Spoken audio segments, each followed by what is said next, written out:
Hi guys, my name is Michael and this is channel not just for the PS Vita fans. Welcome! Today's video is a follow-up to my recent top 5 PSP Homebrew Games on your PS Vita video. I'll be looking at 5 more fan-made fun little creations that haven't made the transition onto our favorite handheld yet. Some of them are more sophisticated than others. Some of them can be played by other means too, but all of them got one thing in common. They are pure pleasure to behold. So without any further ado, let's dive right into the pool full of pleasure. On the first spot there is a homebrew game called GDP or G-Cruise Defense Patrol. I'm not so sure about the acronym, so let's just call it GDP. It was developed by Deviante and surprisingly it was also a part of a PSP Genesis competition, which was basically same thing like the Q-Hand PS Vita homebrew contests that we got now, but for the PSP back in the day. Unfortunately, the GDP didn't win the competition, but instead the winner has become the Lamecraft, the homebrew Minecraft game, which is to be expected.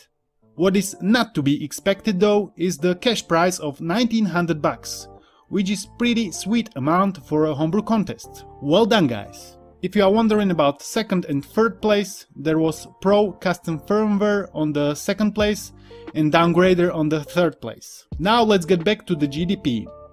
It is a 3D rail shooter kind of game, I guess. As you can see the gameplay footage, you can go higher, lower, left and right, and your ship is constantly flying forward. You gotta avoid obstacles and destroy oncoming traffic.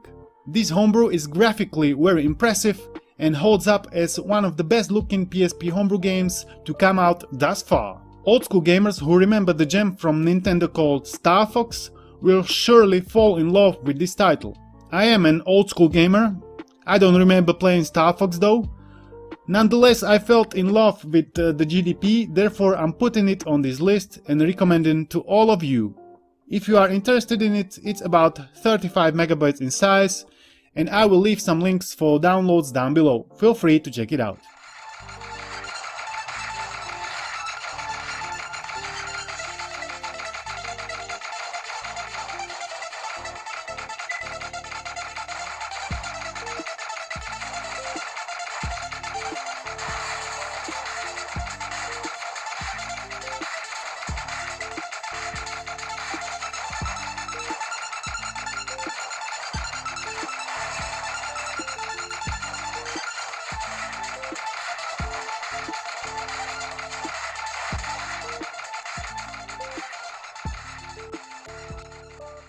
Second one I want to cover is called Nazi Zombies Portable Reboot. It aims to recreate the Nazi Zombies experience from Call of Duty World at War into the Quake engine, making it playable on the handheld PSP console. This is your classical kind of game where you need to fight against the endless hordes and waves of Nazi zombies. Each wave the round gets harder and harder. You get points for barricading walls and killing zombies. You use the points to buy the guns, or you can purchase the mystery box, and you can even choose to play in a custom map. That's what I call true revolutionary approach.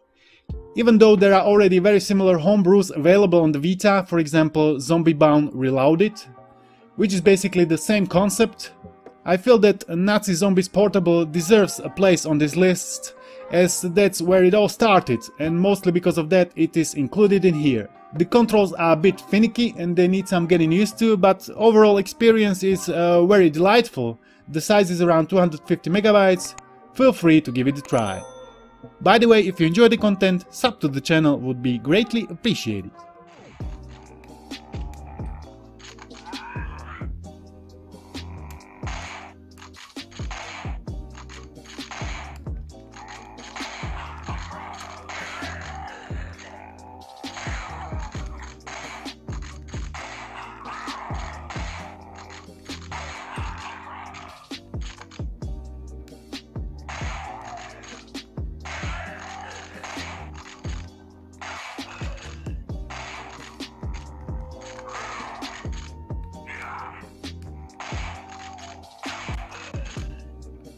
Third spot is taken by the one and the only OpenTyrian.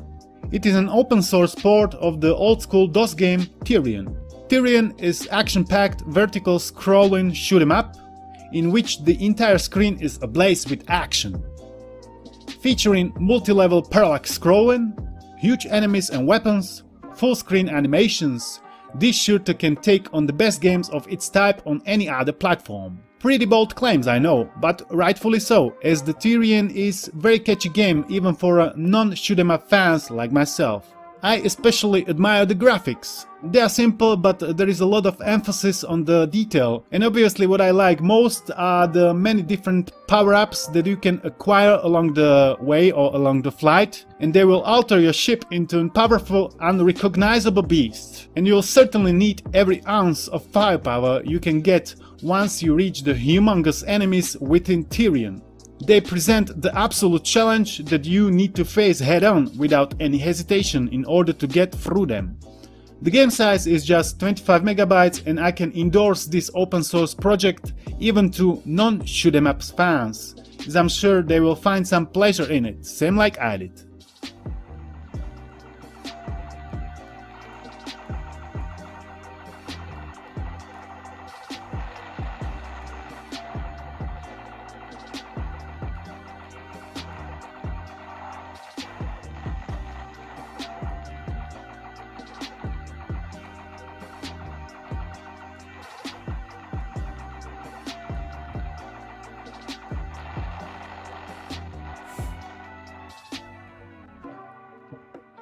Fourth title is called Gateway.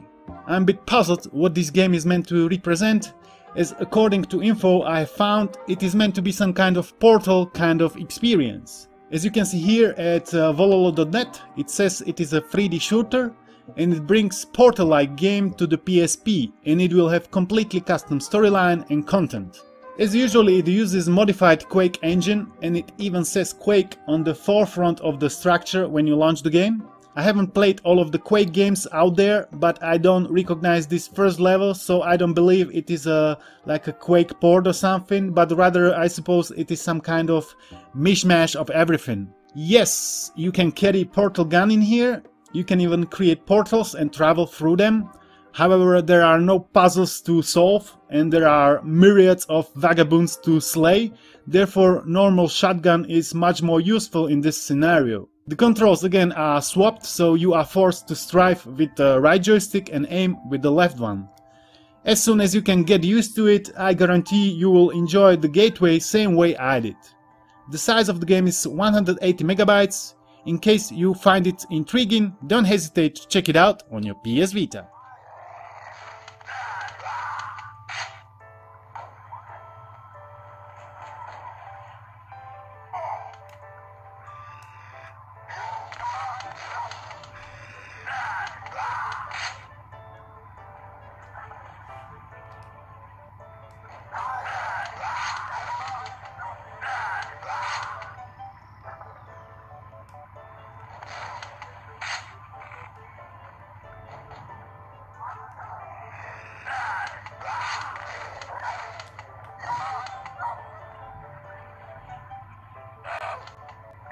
Last, fifth homebrew goodness that I would like to share with you is called openBor, or Open Beats of Rage.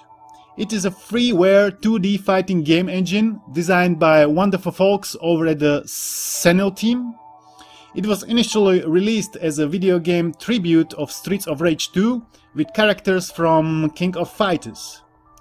But later it became an engine where anyone could create their own 2D side-scrolling beat-em-up. openBor is available for both PS Vita and PSP via Adrenaline. I believe that the PS Vita version is a bit more polished, hence I'm recommending that one. I know this entry is a bit more controversial because it is playable on both handhelds. However, I haven't covered it before in any of my videos, so I thought why not include it in here. It is an engine, thus you can play more than one game with it. The one that I like the most is called Jennifer. From the hands of Master Derico comes Jennifer, a horror game made in an openBor engine. Coming with so much gore, with this brutal arcade-inspired goodness, you'll be splashing blood all over the place, ripping heads off with a single head, or single-handedly, if that's a word, and you'll be also wreaking havoc, performing fatalities, combos, super moves, with the help of several weapons. Even though this top 5 video is not in any particular order, Jennifer ticks the most boxes, at least for me, and I loved the time spent playing it. Therefore, if you find it appealing, all you need to do in order to make it run is to install the openBor VPK and place the .pak files inside the ux0 data/openBor/packs, and job done. All what's left to do is good old destruction. Who wouldn't like that?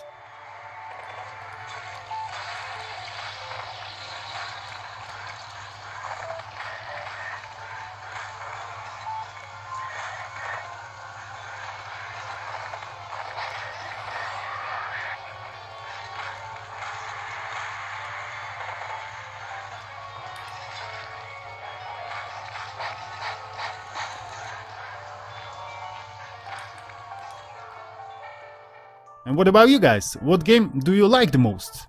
I'll be surely smothering some more unfortunate creatures on this excellent PSP legacy homebrew called Jennifer, of course.